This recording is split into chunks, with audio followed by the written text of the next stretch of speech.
structuration ou de remise en cause fondamentale du modèle, mais sur le plan économique, sur le plan financier, sur le plan des politiques, d'un certain nombre de politiques publiques. Mais il y manque un élément extrêmement important, c'est l'élément culturel, socio-culturel. Et c'est cela qu'il faut attaquer maintenant. On a parlé de l'éducation nationale avec nos langues nationales. Ça, c'est un projet qui nous est extrêmement cher. On perd énormément de temps. Une étude a montré que c'est entre 5 et 8 ans qu'un jeune Africain perd à essayer de posséder une langue étrangère. Là où le jeune Coréen qui a été alphabétisé en coréen gagne, lui, ces 8 années. Et c'est pourquoi quand lui, il fait des mathématiques, quand il commence à faire de la technologie, le jeune Africain est encore en train d'essayer d'apprendre une langue. Et nous sommes tellement complexés qu'on est là à dire non, il a oublié le E accent aigu E. On est dans des détails, alors que les gens sont dans le pragmatisme. C'est énormément de temps qui est perdu. Vous ne pouvez pas imaginer. Et l'Afrique est le seul continent qui alphabétise en langue étrangère. Je n'en connais pas d'autres. Tout le monde alphabétise dans sa langue et peut-être choisit une langue de communication internationale à partir d'un certain niveau pour permettre de faire des citoyens ouverts au monde. Et cette question des langues nationales est primordiale. Le ministre y travaille, le ministère, vous avez fait des propositions, d'autres en ont fait. Je crois que c'est l'un des grands chantiers vers lesquels nous devons nous acheminer. Mais ce n'est pas seulement une histoire de langue. C'est une histoire, si vous avez suivi ma communication hier au Conseil des ministres, j'ai parlé d'orientation. Notre pays a besoin de scientifiques, il a besoin de techniciens. On n'en produit presque pas, presque. Rapporté à la population, c'est famélique. Et on ne peut pas construire un développement sur de la littérature seulement. C'est bien, mais c'est largement insuffisant. Et ça, c'est un des défis également de notre système d'éducation. La question des infrastructures vient après. Évidemment, l'ambition est là. Il faut que nos enfants puissent être alphabétisés, éduqués dans des meilleures conditions possibles. C'est un processus qui rejoint toutes les autres préoccupations en termes d'offres de biens et de services publics. C'est la santé, c'est l'éducation nationale, c'est les infrastructures sportives, etc., etc. Mais c'est un gap cumulé ou accumulé pendant 65 ans qu'il nous faut rattraper. Ça va se faire méthodiquement. Pas tel que ça a été fait jusqu'à présent, en trompe-l'œil, et au détriment de la stabilité budgétaire et financière de ce pays, mais ça va se faire méthodiquement, sérieusement, avec l'ensemble des couches de la population nationale. L'éducation nationale n'échappe pas à cette préoccupation. Nous savons qu'il y a encore énormément à faire en termes de salles de classe, en termes de table-banc, en termes de conditions de vie et d'existence des enseignants. Sur ce volet, je voudrais également vous rassurer, vous, et à travers vous, tous les enseignants du Sénégal. Les enseignants du Sénégal ne peuvent pas avoir meilleur allié que nous.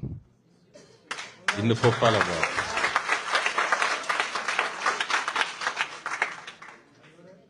Je suis convaincu qu'il n'y a pas de considération politique ou politicienne dans ce qui se passe. Je le souhaite très fortement. Mais si on met de côté cet aspect, l'objectivité voudrait que tout le monde reconnaisse qu'en 2 ans, les actes que nous avons posés en faveur des enseignants et de l'enseignement, en 12 ans, le régime précédent n'avait pas posé la moitié de ces actes. En 2 ans. En 2 ans. Nous devons tous être patriotes. Ce pays nous appartient à tous. Et un intellectuel, je parle d'un intellectuel, et je considère que tous ceux qui sont dans cette salle, et tous les enseignants le sont, un intellectuel ne peut pas être face à une réalité qu'on lui démontre, qu'on lui présente, parce que nous n'avons rien à cacher, nous sommes une maison de verre, sur la situation du pays, sa capacité, ce que nous pouvons, ce que nous ne pouvons pas, tout de suite, dans 6 mois, dans 1 an, dans 10 ans.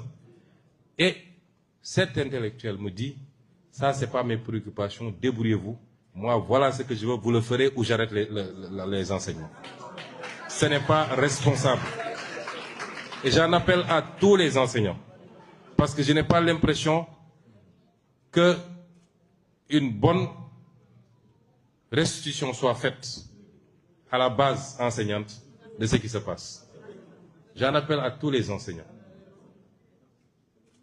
Nous sommes une maison de verre.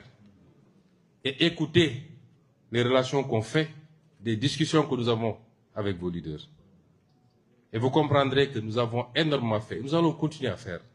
Tous les engagements que nous avons pris, s'il plaît à Dieu, nous les respecterons. Sur un mandat de 5 ans, en 2 ans, on a fait plus de la moitié des engagements. Et vous nous dites tout de suite et maintenant, prenez le cas de la réforme du système de rémunération. Moi, je n'ai pas peur de ce que je dis. Depuis que je suis opposant, depuis l'opposition, j'ai toujours dit que le système de rémunération présente beaucoup d'injustices et d'inéquités. Il faut le réajuster. Je l'ai toujours dit et je l'assume. J'ai été fonctionnaire et j'ai toujours dit, le fonctionnaire que j'étais, qui était très largement privilégié par rapport à d'autres fonctionnaires, j'ai fait des conférences pour les enseignants, pour leur dire que je considère que le système n'est pas juste. Et que ce système, il va falloir le fondre et le changer. Et nous le ferons. Nous sommes en train de travailler, Inch'Allah. Mais vouloir me dire, parce que quelque chose d'aussi fondamental, d'aussi important, sur presque 200 000 fonctionnaires, vouloir me dire qu'en 1 mois, en 6 mois, il faut faire cette réforme, je dis non. Nous prendrons le temps. Les comités sont en train de travailler. Un travail a été fait en 2013 ou 2014. Le dossier avait été mis dans les tiroirs. Ce dossier n'est plus d'actualité, mais il sert de base de travail. Le comité est mis en place au niveau du ministère des Finances. Il va rendre ses conclusions. Et nous ferons ce qu'il y a à faire pour un système de rémunération plus juste, plus équitable. Justice et équité ne signifie pas que tout le monde va avoir exactement la même chose. Ça n'existe nulle part dans le monde. Même le Seigneur ne donne pas la même chose à tout le monde. Pourtant, il le pouvait. Mais qu'on ait un système et des écarts beaucoup plus justifiables, un système plus juste, pour valoriser chaque corps, pour que les gens soient motivés à rester enseignants, à rester infirmiers, à rester médecins. Parce que c'est des métiers tout aussi importants que le métier d'inspecteur des impôts, le métier d'inspecteur du trésor. Ça, il faut le faire.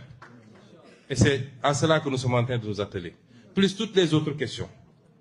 Et il faudrait qu'on sache raison garder. Parce qu'il ne faut pas pousser les gens à bout. On parle de ponction sur les salaires. J'ai une seule réserve, un seul problème. Que des gens qui n'ont pas été grévistes puissent subir les ponctions. Ça, on ne peut pas l'accepter. Et j'ai donné des instructions fermes au ministre de l'Éducation nationale. Et je l'ai rappelé hier en Conseil des ministres. Qu'il m'est parvenu que des enseignants qui n'avaient pas fait de grève ont subi des ponctions. Vérifiez-moi ça et restituez à ces enseignants leur dû si effectivement ils n'ont pas fait de grève.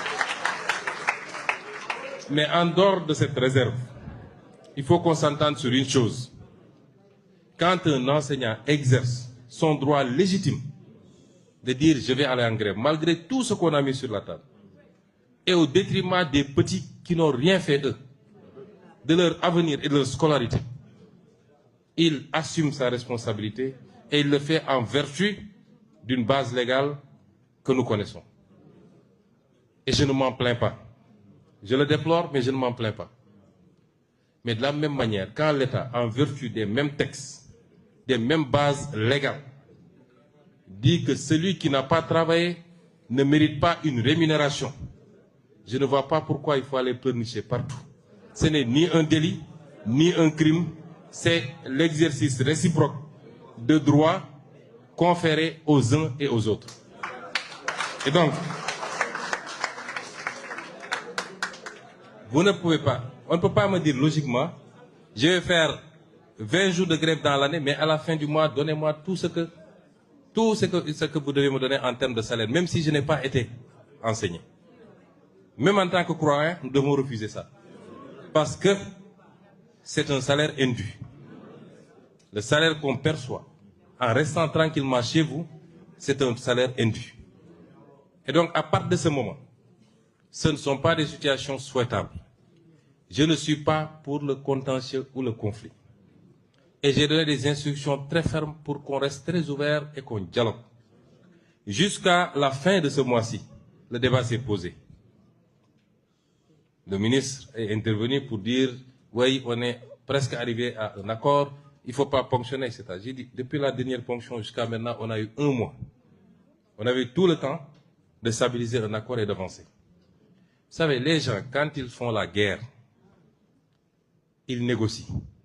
Tant que l'accord n'est pas parfait, les missiles continuent de tomber de part et d'autre. Moi, eux, ils n'ont pas... On était en train de discuter. Rencontre avec le ministre des Finances, ils en sortent satisfaits. Avec le ministre de l'Urbanisme, ils sont sortis satisfaits. Ils pouvaient dire donc, on n'enclenche pas un nouveau plan d'action, le temps de conclure. Mais ils ont continué leur plan d'action.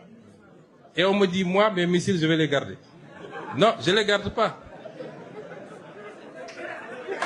Et j'ai été...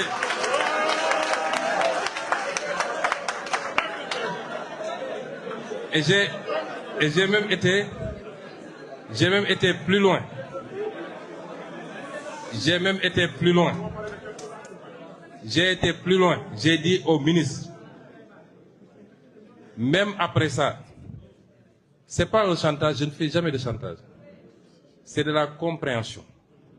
J'ai dit, même après ça, s'ils viennent conclure, je vais moi-même donner des instructions pour qu'on restitue les retenues. Même après ça. Mais il y a un délai, hein? Il y a un délai, c'est pas... Il y a un délai. Au bout des 10 jours, c'est caduc. Au bout des 10 jours, c'est caduc. C'est une offre avec un délai de péremption. Mais ce que je veux dire par là, chers enseignants, ce que je veux dire par là, c'est nous dans nous. Nous sommes tous Sénégalais. Ce pays, il faut qu'on le construise. Il y a beaucoup de remous, mais en réalité, le plus gros des remous, c'est des manifestations de résistance à la dynamique de changement fondamental, structurel, méthodique que nous avons enclenché. Certaines manières de faire dans le passé ne peuvent pas continuer. Après, il y aura toujours des soubresauts, mais je peux vous rassurer que personne ne nous aura à l'usure. Personne ne nous aura à l'usure. Le mandat pour lequel on a été élu, nous l'appliquerons de manière claire, nette et précise. Dans la discussion, dans l'ouverture, mais dans la fermeté absolue également quand il le faut, parce que c'est une responsabilité vis-à-vis de 18 millions de Sénégalais, mais c'est une responsabilité également vis-à-vis de Dieu. Je vous félicite, vous encourage, vous exhorte et vous réitère toute la confiance du parti.